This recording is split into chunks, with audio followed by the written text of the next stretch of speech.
Do you consider Donald Trump to be a political rival of President Biden? I'm not going to speak to that from here. Well, you talk about Trump all the time. So do you consider him to be I don't talk about Trump all the time. ultra MAGA? You guys were criticizing his handling of last week. You've mentioned his January 6th response a couple days ago. So can you say, based on all that, I didn't say anything about Mar-a-Lago. I'm just asking you if you consider the president to be I'm saying from here, I'm not going to comment on that. Does the president still want to think that he would be very fortunate to run against Trump in 2024, like he had said before? Again, I'm not going to comment on. It's just I'm a not. quote from the president. In the next election, I'd be very fortunate if I had that same man running against me. Does he still? All I think can that? tell you, Peter, is that the president intends to run in 2024.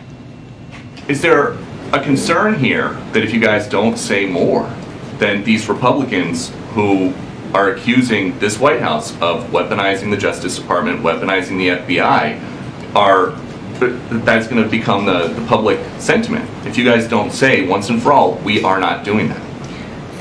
First of all, we're just not going to comment on the Department of Justice investigation. Okay, We're just not going to comment on that. Is this White House weaponizing the Justice Department and the FBI against political opponents? The president has been very clear from before he was elected, very clear on this. Hold on. Throughout his time in office. I heard the quote. We will be playing the quote tonight at 6 o'clock. Is this administration weaponizing the Justice Department and the FBI against political opponents? Peter, the president believes in the rule of law. The president believes in the independence of the Department of Justice. That's a yes or no? Just No, is that the is, White House- no, it's a yes or a no for you. I'm answering the question. You may not like it, but I'm answering the question. And I'm answering the question and I'm telling you that we are not going to comment on a criminal investigation. The president has been very clear. I laid out what his thoughts were back on January 7th in 2021 about how he saw the Department of Justice. And I'm just going to leave it there. We're not going to comment from here, from this White House, on a criminal investigation that is currently happening. And just one more about the Inflation Reduction Act. Who around here decided that Americans were crying out for more interaction with the IRS? I don't understand your question. You have to say more. Do you think it's going to be popular when the 87,000 new employees hired by the IRS go around and start auditing people to pay for the Inflation Reduction Act? So it's very clear, the IRS commissioner was very clear on this. He said that on the record, that this will only apply to those earning over $400,000. The commissioner said, and I quote, "These resources are absolutely not about increasing audit scrutiny on small businesses or middle-income Americans, as we have been planning our investment of these enforcement resources is designed around Treasury directive that audit rates will not rise relative to recent years for households making under $400,000. So this is focus on those who are corporate wealthy tax cheats that Republicans, congressional Republicans, wanted to defend. That's who they wanted to defend. They wanted to defend those corporate tax cheats. This is not about that. This is not about folks who make less than $400,000. So no new audits on anybody making under $400,000 a year? Very clear, no.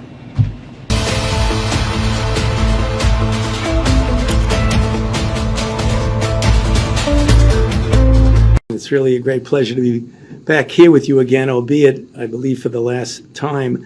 But as Karine said, I'm going to spend the next just couple of minutes talking to you about the importance of getting an updated booster vaccine as we enter into the holiday season and the colder weeks and months of the late fall and early winter.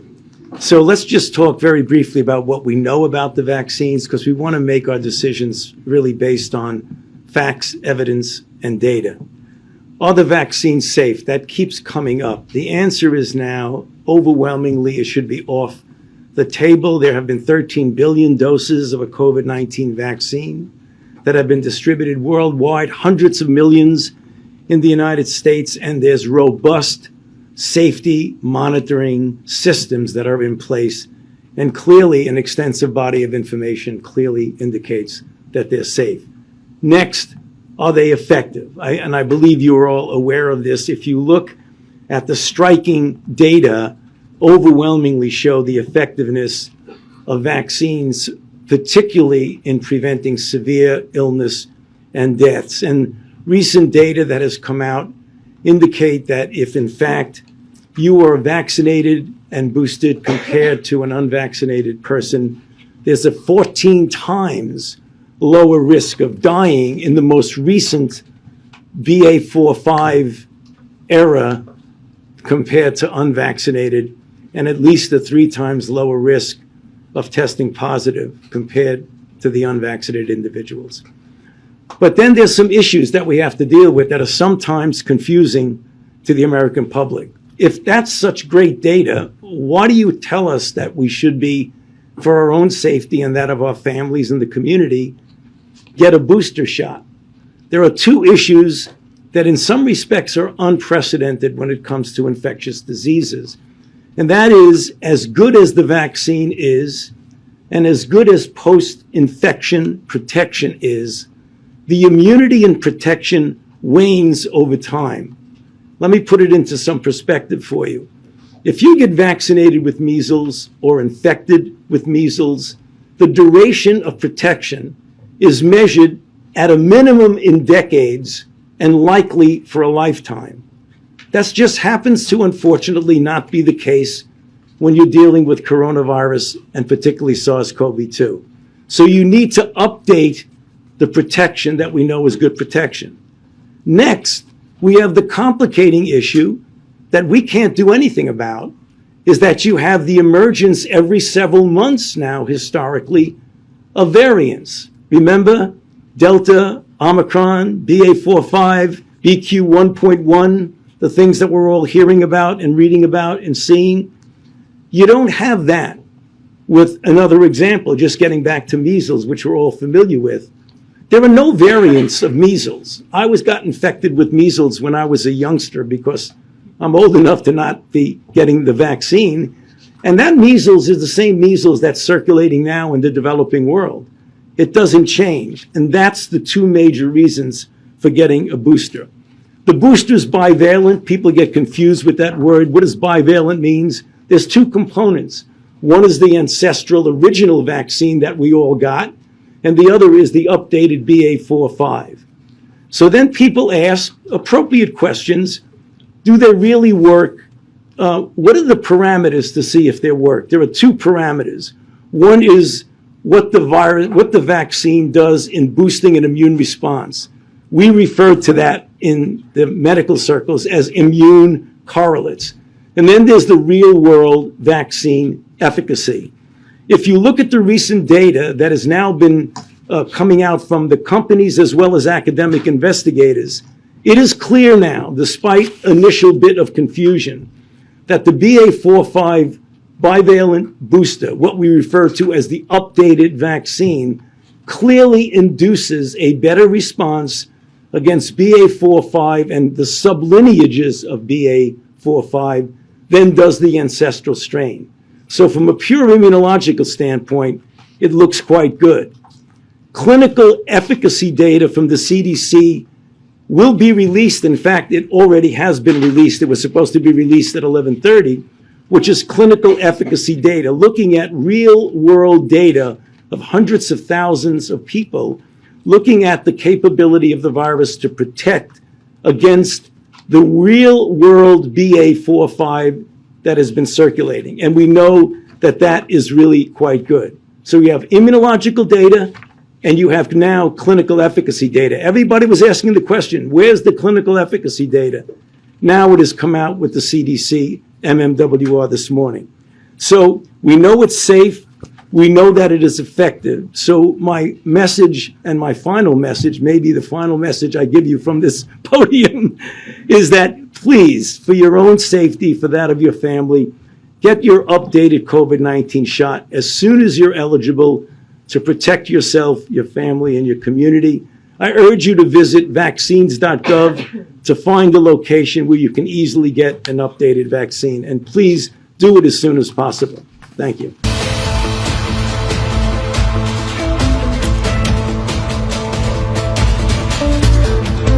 Mr. Olson, on July 28, 2020, you signed a public letter attacking the Trump administration for using Department of Homeland Security officers to help protect the federal courthouse in Portland from violent rioters. That letter stated, quote, "Plainclothes officers in unmarked vehicles should be used only in limited capacities and clearly identified circumstances. Crowd control is not among those circumstances." Mr. Olson, on January 6, 2021, did the Department of Justice or FBI have any plainclothes officers among the crowd at the Capitol?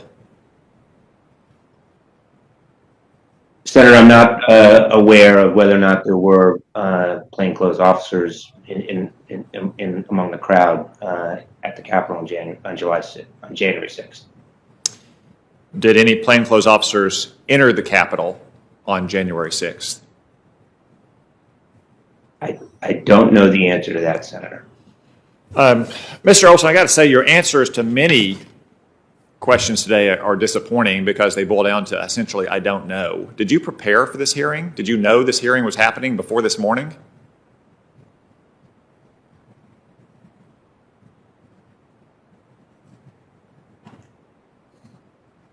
The direct answer, yes, I prepared extensively, Senator. Many of the questions are about specific specific facts that I don't have. Well, I mean, what was I do think that one of the most important points that I would emphasize is, it's against a general matter. It's not appropriate to comment on ongoing investigations. Well, I didn't ask you about an ongoing investigation, but I just flipped to the cover of my binder here. It says the title of this hearing is the domestic terrorism threat 1 year after January 6th. The Attorney General has repeatedly said this is one of the department's highest priority. You're testifying at a hearing about the domestic terrorism threat 1 year after January 6th, and you can't answer questions about how many people have been charged for events arising out of January 6th. Would you go into a briefing with the Attorney General, your boss, and not be able to answer such basic questions? On the last question you asked, Senator, over 700 people have been charged in connection with January 6th. About 325 have been charged with serious felonies in connection with attacks on the Capitol. 10 minutes ago, Senator Cruz asked you this series of questions, and you didn't have the answer. You didn't have the answer for how many people have been charged with violent offenses or nonviolent offenses and so on and so forth. Have you been given the answer in the last 10 minutes? I'm sorry if I misunderstood, Senator, but I believe that Senator Cruz was asking me about other events, not the January 6th event. Okay, let's turn to another issue that came up earlier today, Ray Epps. During the January 6th riots last year, Mr. Epps was caught on video several times. He seemed to encourage people to enter the Capitol, to break down police barriers. Video from the rallies, or from the rally down the National Mall early that day shows him doing the same thing. Video even from the night before shows him encouraging people to enter the Capitol. Ray Epps lives in Arizona. He didn't exactly go underground after January 6th. He even gave an interview to local media, and he was well known to the Department of Justice. He was on the FBI's Capitol Riot Most Wanted page just days after January 6th. In fact, he was one of the first 16 suspects added to that Most Wanted page on your website. It does not appear that he's been arrested or charged in any offense. In July, without explanation, he was removed from the FBI's Most Wanted page. Mr. Olson, who is Ray Epps, and why was he removed from the FBI's Most Wanted list? Senator, I don't have any information about that individual. I would defer to Ms. Sanborn for any additional. So this is, it gets back to what I meant earlier, like asking if you prepared for this hearing. You're the Assistant Attorney General for National Security. You run the National Security Division. The department has said that these January 6 prosecutions are one of their highest priorities. This is a man who was on the Most Wanted page for 6 months. Do you really expect us to believe that you've never heard of the name Ray Epps, or you don't know anything about him? I simply don't have any information at all, Senator, about that individual. What other suspects on the Most Wanted page do you know nothing about?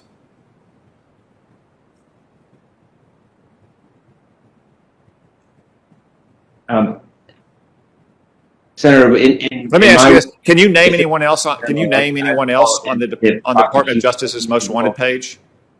I'm sorry, I didn't hear your question. Can you name anyone else on the Department of Justice's most wanted page from the January 6th riots? I'm not familiar with the most wanted page. No, I'm not familiar with that. All Again, right. Well, I guess we're going to have to seek our answers elsewhere, but this has not been a stellar performance today. Senator Whitehouse, are you online?